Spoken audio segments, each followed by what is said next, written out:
જોને ધરાવડે રો મેહુલો અને મેઘ વડો ઈ ભગવાન, પણ આ તો ભગવાન સે ભક્તિ વડી એ ગોલા ભક્તિ વડે રાયસા।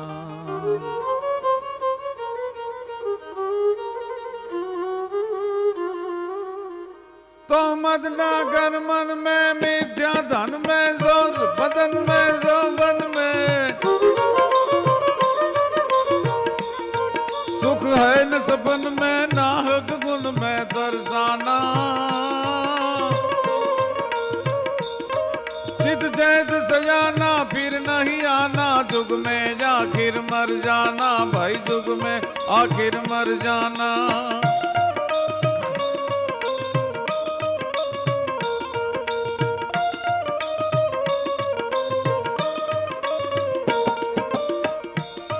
द्रग द्रग नग तेज तेज जब डग मग पग पग मग मग न लग परम। द्रग द्रग नहीं तेज देख जब डग मग पग पग मग मग न लग परम। जग जग मुख दंत बचन जब फग फग।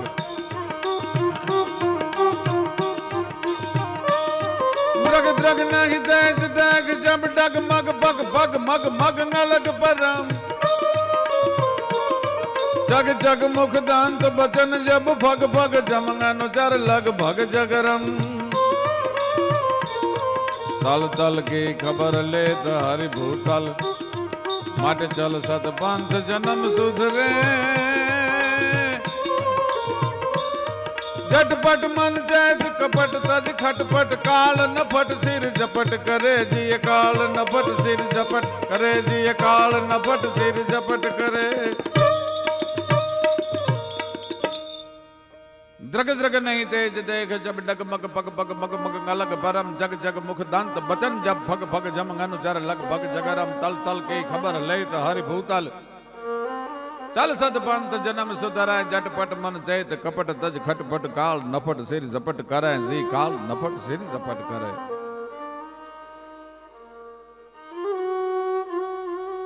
सरिता तना जल ने बहु दौड़्या पछी दरियो मिल्यो। यत्नो कर्या जीववा तणा अंते मरण आवी मिळ्यो। मृत्यु એ માણસ માટે નિશ્ચિત છે। એ પેલા કોઈ સંતના ચરણમાં માણસ પોતાનું માથું ટેકવી દે તો એનો જન્મારો સુધરી જાય। કવિદાદ એમ લખે છે કે મોંઘા ભલે હોય તો રતન ખવાય નહીં, ખાય હો બાજરો ને ઘઉં। અરે મોટા મિલ્લા માલિક તો તાકા પહેરાય નહીં, હવા ગજ પહેરે છે હવ। પ્રભુ તું આપ હું એકલું લઉં, તને કાંઈ ઓછું વધુ નહીં કહું।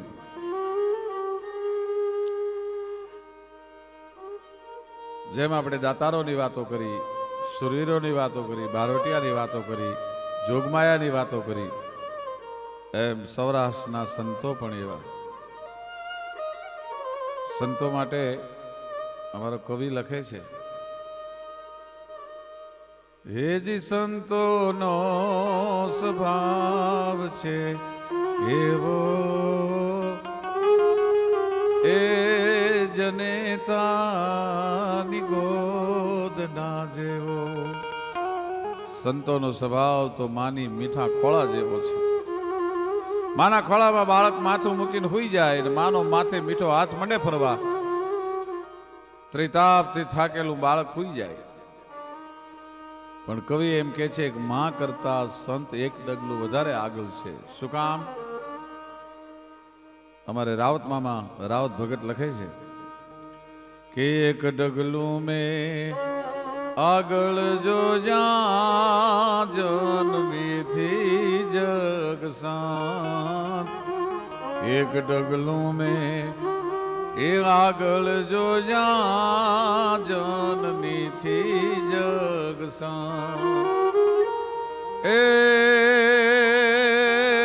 માં સુરાવે અને સંત જગાડે, એ પાછા ભેળવી દે ભગવંત સંતોનો, એ સંતોનો સ્વભાવ છે એવો, એ જનેતાની ગોદ ના જેવો. સંતનો સ્વભાવ તો માના મીઠા ખોળા જેવો છે. નાનકડો પ્રસંગ આપને કહી દઉં. સંતની મહેરબાની જો જેના માથે ઉતરે એનું ભાગ્યનો પલટો કેવો થાય. પલ્લો એક ઝોલો મેર કો તો લાખું કરે સલામ. પૂર્ણ મહેરબાની નહીં, ફક્ત એની કૃપાની પાપણનો પડદો જો તમારી સામે નમે તો કેવું થાય. પલ્લો એક ઝોલો મેર કો તો લાખું કરે સલામ. સ્વામિનારાયણ સંપ્રદાયના સંત ગુણાતીતાનંદ સ્વામી અને પોતે જુનાગઢ વધાર્યા છે. શિયાળાનો સમય છે, શરીર વૃદ્ધ થઈ ગયું છે. ગિરિવર ચડતા ચરણ ચરણ ન ગોંબર ચલને, હાથી ખલતા પાણ પોત ખલતી નહીં પલને, નયણ પરગતા નંગ નયણ ના પરખે નારી, કથા સુણતા શ્રવણ હોય બેઠા ગુંજારી, બોલતી જીભ બર બર ભયણ લડથડ કરતી લલરા, જોબન વડા તો જાવ ત્યાં જકો કીધ ગોલી જરા. કવિ કાગ વૃદ્ધાવસ્થા વિશે લખે છે, અદ્ભુત લખ્યું છે કવિ કાગે. ભર્તુહરીજી એમ કે છે, ગાત્રાણી શિથિલાયંતે તૃષ્ણે કા તરુણાયતે. માણસના ગાત્રો શિથિલ થાય, વૃદ્ધ થાય અને એની તૃષ્ણા યુવાન બને. ગુણાતીતાનંદ સ્વામી વૃદ્ધ 4-5 સંતો સાથે શિયાળાનો સમય દામાકુંડમાં સ્નાન કરવા માટે પોતે પધાર્યા છે. દામાકુંડમાં સ્નાન કરીને બહાર નીકળ્યા અને પોતાના વૃદ્ધ શરીર, તબિયત નાદુરસ્ત અને ઠંડી બહુ ચડી. ઠંડી ઉતારવા માટે કરવું શું? એમાં એક બાવલા નામનો મુસલમાનનો છોકરો માથે લાકડાનો ભારો લઈને નીકળેલો. એને સાધુને તાડથી ધ્રુજતા જોયા એટલે પોતાનો લાકડાનો ભારો હેઠો ઉતારી નાખ્યો. એનો અગ્નિ પેટાયો અને સંતને તપાડ્યા. સુધીમાં ગુણાતીતાનંદ સ્વામી આવ્યા અને આ બાવલાની સામે નજર કરી, આય છોકરા, શું નામ તારું? કે મારું નામ બાપુ બાવલો છે. એમ? તારા મા બાપ શું કરે છે? બાપુ એક ભાઈ અને બેન 2 જણા છીએ. મા બાપ તો અમને મૂકીને મરી ગયા છે. લાકડાના ભારા વેચી અને મારી બેન ને અમે 2 ભાઈ બેન છીએ, પેટ ભરીએ છીએ બાપુ. સ્વામીજી, અમારી પાસે બીજું કાંઈ નથી. અને ગુણાતીતાનંદ સ્વામીના મોઢામાં તે શબ્દ નીકળ્યા, બાવલા જા બાપ, મારા શ્રીજીના પ્રતાપે આજથી તારા માથેથી ભારો ઉતરી ગયો. સાહેબ, સંતનું વેણ કેવું લાગે? તારા માટેથી બાવલા આજ લાકડાના ભારાનો ભાર હંમેશા માટે ઉતરી ગયો. તારા માટેથી બાવલા આજ લાકડાના ભારાનો ભાર હંમેશા માટે ઉતરી ગયો. બાવલો હાથમાં ખાલી દોરડું ઉલાળતો ઉલાળતો જાય છે ને એમાં જુનાગઢ નવાબ સાહેબ હામાં મળ્યા. ભાઈ, બાવલાની બેનની સામે જુનાગઢ નવાબ સાહેબની નજર પડી, પણ રૂપ રૂપનો અંબાર. સુરંભ રૂંભ છૂટ હી ધુતામ ધૂપ લૂટ હી જટંત પાવ જે હેરી નજી ખનંક ને હેરી. એવું રૂપ, લંબ નેણી લજા ઘણી, જેના પોચા પાતળિયા, સર્જન હારે સર્જિયા, એવી દુનિયામાં કોક જ કામનિયા. મચકે પગલા માંડતી લચકે પીઠનો લંક, સલજ હાશકર સુંદરી અને દાડમ કળી દમંક.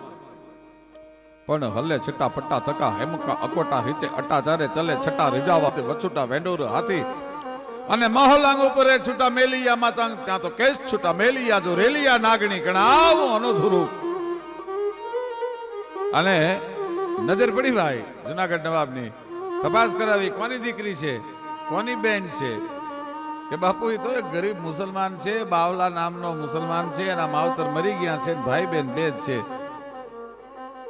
જુનાગઢ નવાબ સાહેબે કીધું, બાપજીને કેવરાવો, બાવલાને કેવરાવો કે મારે તારી બેન હારે નિકાહ પડવા છે.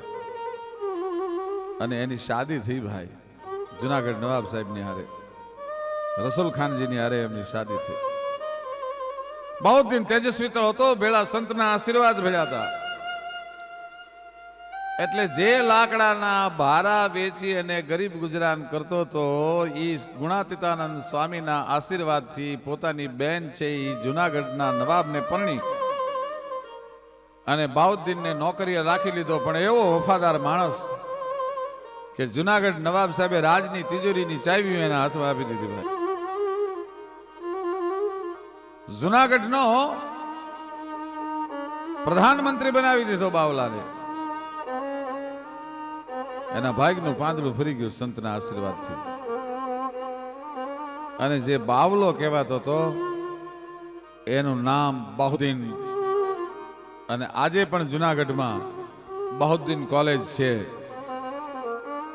અને પછી એને લોકસેવાના એટલા બધા કામ કર્યા. એને ખબર હતી કે મારા પર સંતનો આશીર્વાદ છે, હવે મારે ખરાબ રસ્તે હલાય નહીં. સંતોના આશીર્વાદ તો માણસના ભાગને ફેરવી નાખે. પોતાના શિષ્યના ભાગમાં ન હોય પરમાત્માની છાતીમાં પાટું મારી લાવી અને આપી દે, એનું નામ સંત કહેવાય. ભક્તિ છે એ મરદ કરી શકે, રાકા કોઈ દી ભક્તિ ન કરી શકે.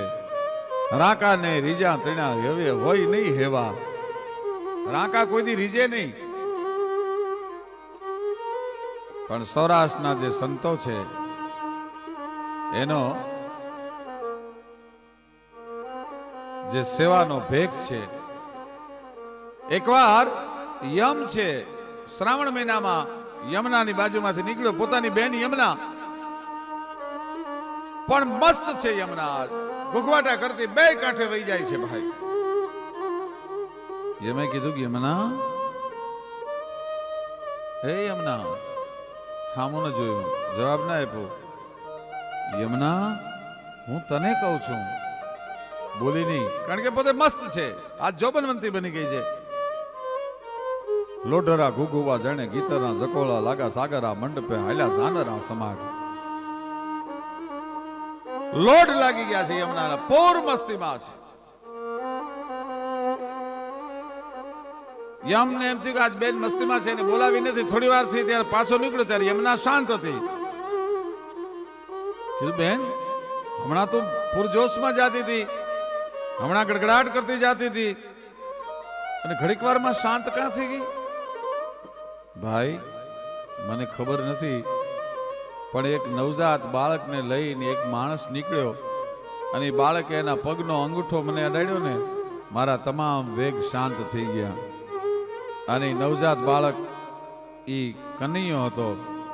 એને પિતાએ ગુપાડ્યો જોને પર બારો રે દેવકી માતારો દીકરો રે.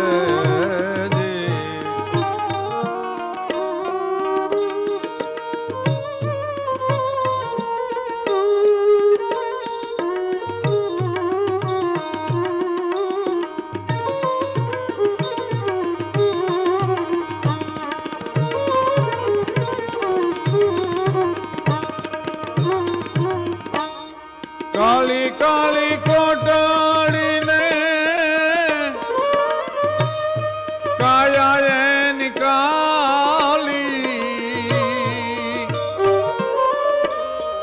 એજી એને ગંગડે એવી ટાણા કાળા ગંધ કારો રે દેવકી માતારો દીકરો રે. પિતાએ એવું પાડ્યો જોને પર બારો રે દેવકી માતારો દીકરો રે.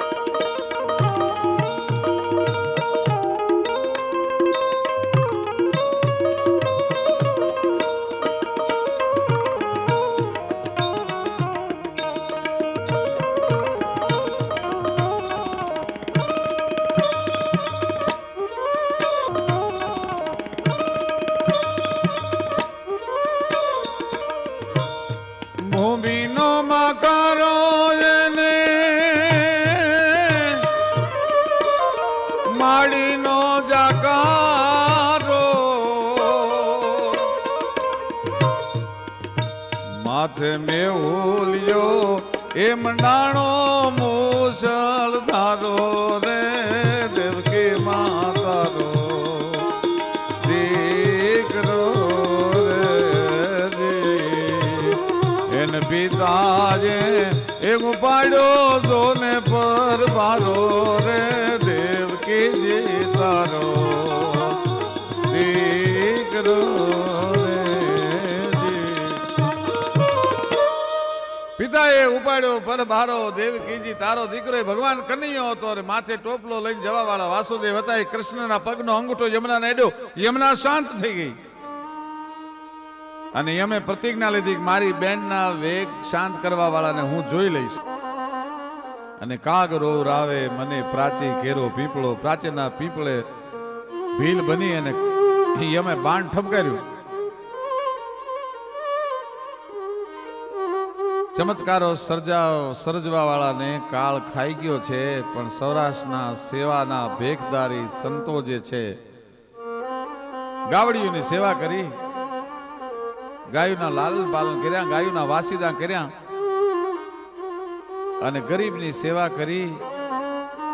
જો સહી દુઃખ પર છિદ્ર દુરાવા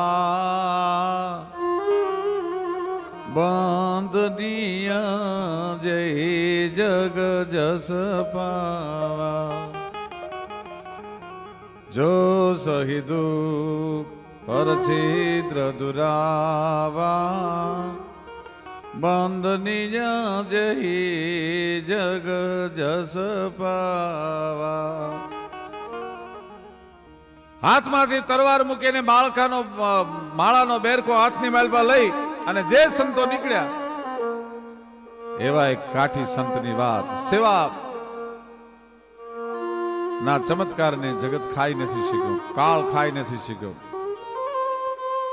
ચલાલાની સુપ્રસિદ્ધ જગ્યા આપા દાના છે, આપા વિહામણ છે, પાળિયાદની જગ્યાનો પીર. નાનો એવો ગીગડો પણ ભેળો છે, સત્તાધારનો ગાદીપતિ આપો ગીગો. એ ત્રણેય જણા ઘોડીની ઉપર સવારી કરીને વયા જાય છે અને એમાં મેઘલી રાત જામી છે. એક દીકરી નો કણસવાનો અવાજ સંભળાનો. ઘોડા ઉભા રાખ્યા. આપો દાનો ઘોડાનો પલાણ છાંડી ઠેકી અને નીચે ઉતર્યા. જોયું તો એક દીકરી 17-18 વર્ષની દીકરી ગાંડી થઈ ગઈ, પોતાનું માથું ખંજોળે છે. શું આ સેવાના આધારી સંતોએ આ દેશમાં ચમત્કારો સર્જ્યા છે. ચમત્કાર નહીં પણ એના હૈયાની અંદરથી જે ભાવ જાગ્યો હોય તો જગતના નાથને પણ એના લખેલા લેખમાં મેઘ મારવી પડે ભાઈ. એ દીકરી પાસે જઈને આપા દાનાના મોઢામાંથી શબ્દ નીકળ્યા, બેટા અડધી રાત છે, મેઘલી રાત છે, ના વગડામાં એકલી કેમ બેઠી છો? બાપુ મારા માથામાં ગુમડા થયા, એમાં જીવડા પડ્યા. ગામના માણસોએ વિરોધ કર્યો કે આખા ગામને ચેપ ન લાગે એટલે મારા બાપની ઉપર દબાણ કર્યું અને મારો બાપ મને વગડામાં મૂકી ગયો છે. અને હવાર હાંજ મારો બાપ આવી અને મને 2 ખેતરવા છેટું ભાત મૂકી જાય છે. મારો બાપ પણ નજીક નથી આવતો. આટલું એ કેમ સમજાતું નથી? અહીંયા અમીરસ કોઈ પણ પાતું નથી અને તોય ઊભા છો મૂર્ખ આશા ધરી કે આ જગતમાં સ્વાર્થ વીણ કોઈ ઝેર પણ પાતું નથી. આ તો એવો સમાજ છે. બાપુ હું અહીંયા આંધળા આંતર ભરીને પડી રહું છું બગડામાં. બેટા ગુમડા મટાડવાનો કોઈ ઈલાજ ખરો? હા બાપુ એક છે. શું? કે કાળિયું કૂતરું આવીને માથું ચાટીને તો મારા ગુમડા મટી જાય. માણસો વાતું કરે છે. બેટા કાળિયા કૂતરા પાસે માથું ન ચેટવું. બાપુ ગોળના પાણી રેડ્યા પણ મારા માથામાંથી એટલી બધી દુર્ગંધ આવે છે બાપુ, કૂતરું નજીક નથી આવી શકતું. અને સાહેબ સૌરાષ્ટ્રનો સંત જોજો, માળા હેઠી મૂકી દીધી અને સૂરજનારાયણને સામે લાંબા હાથ કર્યા. ગાય સૂરજનારાયણ હે રના દેના ભરતાર હે કાળિયા ઠાકર બાપ, આજ હું તને પ્રાર્થના કરું છું કે તારો કાળિયો કૂતરો બનાવી દે, આ દીકરીનું માથું ચાટું, એના ગુમડા મટી જવા જોઈએ. અને સાહેબ કૂતરું જે જગ્યાએ નજીક નહોતું જઈ શીખ્યું ને સૌરાષ્ટ્રનો સંત આપો દાનો એ દીકરીના માથા પર જીભ મટી ફરવા, એક વાર, બે વાર અને 3 વાર જ્યાં જીભ ફરી ત્યાં તો દીકરીને માથેથી ગુમડા મટી ગયા અને નવા વાળ આવી ગયા. દીકરી પગમાં પડી ગઈ, બાપુ બાપુ તમે પરમાત્મા થઈને મારી માટે, તમે પરમેહર થઈને મારી માટે આવ્યા. અરે મારા બાપ, પરમેહર હું નથી, હું તો એનો કાળિયો કૂતરો બન્યો, આ સિવાય મેં બીજું કાંઈ કર્યું. સાહેબ આવડું મોટું કામ કરે અને પોતાના નામે ન ચડાવે, એ સંતોને જગત ન ભૂલી શકે. અને એનો શિષ્ય એ આપો ગીગડો કે જા કણક ધારતી ખડક ની વિકરાલ મોછા વીર છે, સતી સંત ને સાવધ તણી ગાંડી જને તાંગીર છે.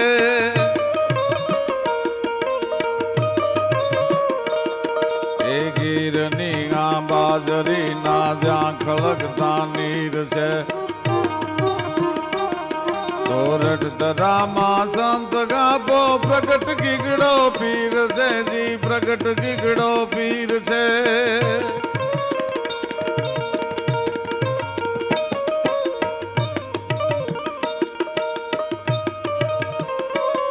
વાગે નગારા ઢોલ રાજા ધૂપ અગરા ધમધમે, ઝણકાર વાગે જાલ રૂખન જરીમજી રાખમ ખમે. સંધ્યા તણી જાગારતીની રણકાર મય જારીર છે.